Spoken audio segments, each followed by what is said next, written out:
to my channel, The Love of Gina. So, after almost 5 years, ayan, makakasakay na ako. So, ito yung unang araw na kami ay namasyal ng aking mga anak. So, natuwa ako sa loob ng halos 5 taon na hindi ko nakita ang ating bansang minamahal. So, ayan, minamahal eh. Ito po yung daanan papunta sa Tanay Highlands. So medyo fast forward ang ginawa ko niyan kasi napakahaba yung oras ng biyahe namin. Mahigit 1 oras siguro kasi hindi gaanong matraffic eh. Pero umabot din kami ng almost 2 hours siguro bago nakarating sa Tanay Highlands at medyo hilo-hilo ako dyan. Medyo may sigsag na daan dyan. So, hindi ko alam kung makikita ninyo maaring hindi gaanong makita yung view ng daanan kasi medyo fast forward yung ginawa ko doon. So, ito na, nakarating na kami sa Tanay Highlands. So, ayun na yung aking mga chikiting. Ayan. So, ayan, may mga bilihan din ng cake sa harapan. So, ito yung papasok sa looban ng Tanay Highlands para makita mo yung view.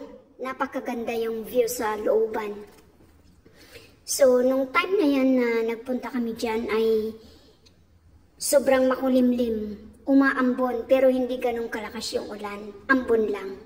So, ayan. Medyo late upload ito kasi Christmas pa. Nakikita yung malaking Christmas tree. So, ayan po yung view na sa loob.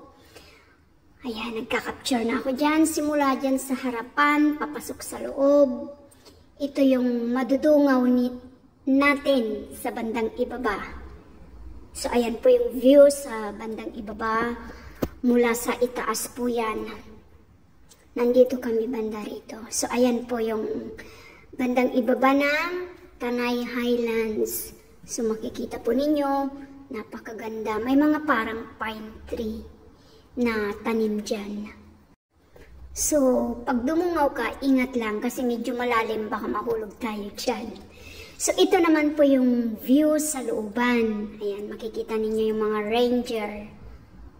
So, ayan po, maraming mga nakasabit na Christmas lights that time nung umuwi po ako. Hindi ko po naasikasong mag-upload, gawa ng sobrang busy. So, ito yung looban kung saan makikita ninyo yung kainan. So, bumalik ako muli para kuhanan ng view sa bandang ibaba. Pero mayroon akong isang i-close up dyan mamaya na parang elise. Elise bang tawag dyan? Yung parang fan. Ito yung napakalaking pine tree sa bandang ibaba po niyan at napakataas na ng puno na yan. So, nilagay ko ito sa mute as a voice over ko kasi may mga pinupukpok dyan, may mga nagko-construction. Parang karugtong yata yan ng Tanay Highlands na ginagawa po nilang kasalukuyan ngayon. Ayan po yung building na kino-construct po nila sa ngayon nung umuwi po ako. So ayan po, medyo malaki po yung building na yan na ginagawa nila ngayon. Dyan sa may Tanay Highlands. So, bumalik ako ulit dyan para kuhanan ko yung pine tree na yan. Parang pine tree ang tawag ko dyan. Kaya natuwa kasi ako, kaya balik-balik akong kinukunan yung view bago kami kumain. So, ito po yung area na kung saan may sinasabi akong i-close up ko dyan. So, ayan po yung makikita ninyo sa, hindi ko alam kung saang banda na yan eh. Ayan po yung maraming, parang bandang Tanay din po yan eh. Isang part din yan ng Tanay. Na pag talagang dumungaw ka dyan, makikita mo yung napakagandang mga tanawin. Kapag medyo nga malayo lang, so klino-close up ko kaya lang, hindi po gaanong clear yung pagkakakuha ng aking video that time kasi sobrang makulimlim po talaga dyan. So, ayan po yung view na paulit-ulit kong kinukuhanan. Balik-balik lang yung pag-capture ko. So, ayan, medyo malinaw po yung pagka-close up dyan. So talaga naman na-enjoy ko yung unang araw ng aming pamamasyal ng aking mga chikiting.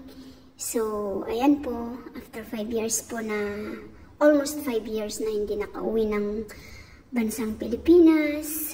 So sinulit ko naman po ng time na yan para sa aking mga anak. So ito nga po, magsisimula na po ang aming pagkain. So ayan, kinuhanan ko yung isa sa inaasam-asam ko pagkain.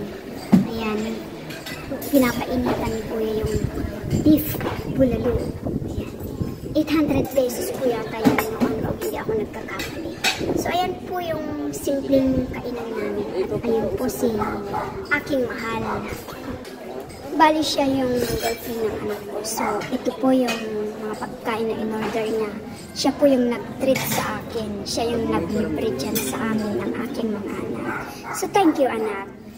So ito yung looban pa rin ng Tanay Highlands. So ang daming nakasabit na mga Christmas lights. So ayan po ang maiksing video na nakuhanan ko sa looban. Yan yung mga kainan. So ito naman na yung na-captured ko na on the way na kami pauwi. So hindi ko na ito naka-pass forward. Kanina po yung unang daanan na kinaptured ko ay papunta. So nasa right side. So ito naman ngayon ay nasa left side na way namin. So ayan po ang daanan, pabalik na sa aming lugar. So medyo malayo din po ang from Pasig to Tanay kung walang traffic, more than 1 hour. Pero kapag ma-traffic talaga, aabutin kayo ng almost 3 hours ang biyahe. Mabuti na lang at may sasakyan siya. So siya yung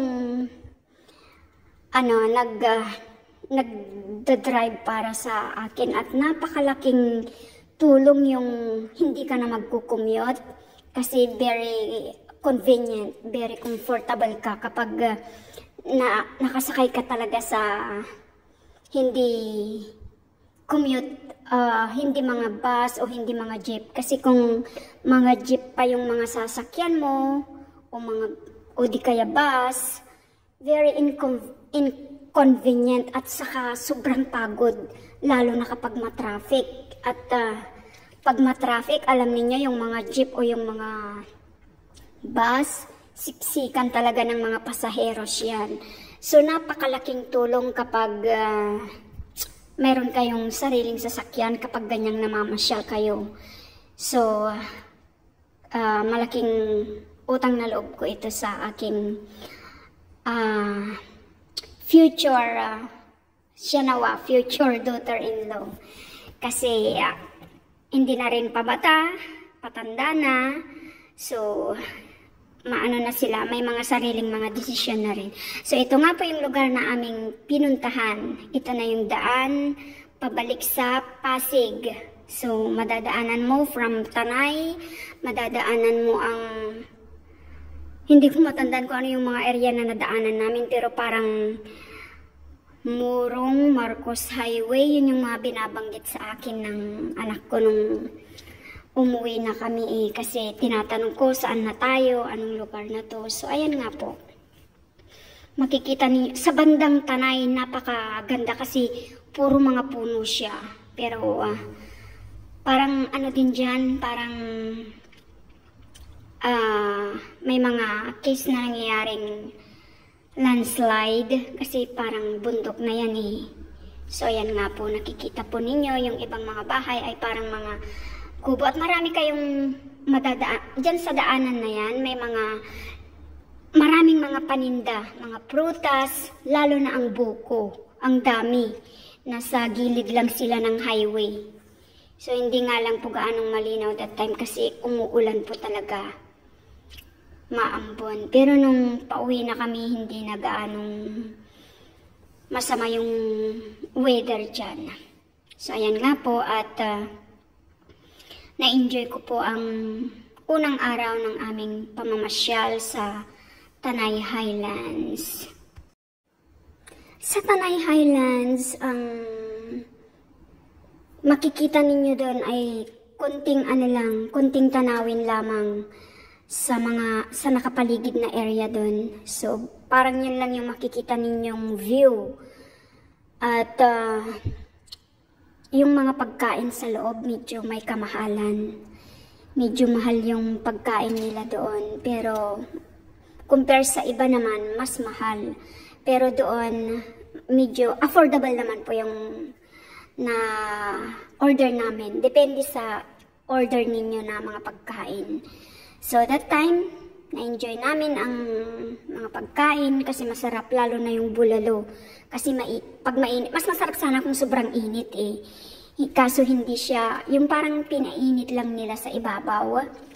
Mainit na nung sinerve, pero habang kumakain kayo, kasi sa sobrang lamig, ang bilis lumamig po yung bulalo that time. So, yun lamang po. I hope na mai-enjoy ninyo yung kaunting view ng Tanay Highlands at ang daanan papunta at pauwi mula sa Tanay Highlands. So, I hope na nag-enjoy po kayo sa kaunting video na nakuhanan ko mula sa Tanay Highlands na view ng tanawin. At muli po akong mag-iiwan ng isang Bible verse mula sa John 16:21.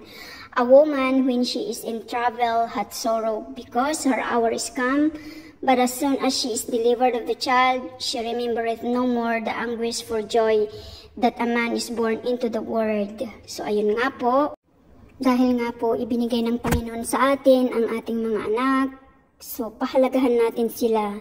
Kaya kapag may time, spend time with them. Kasi yan lang po yung may iwang memories natin sa kanila. So ayan nga po, nag-enjoy sila. So sana, after a few years ulit, makikita na naman sila makakasama. And we must to enjoy and spend time with our children. At pahalagahan sila kasi sila ay biyaya mula sa Panginoon.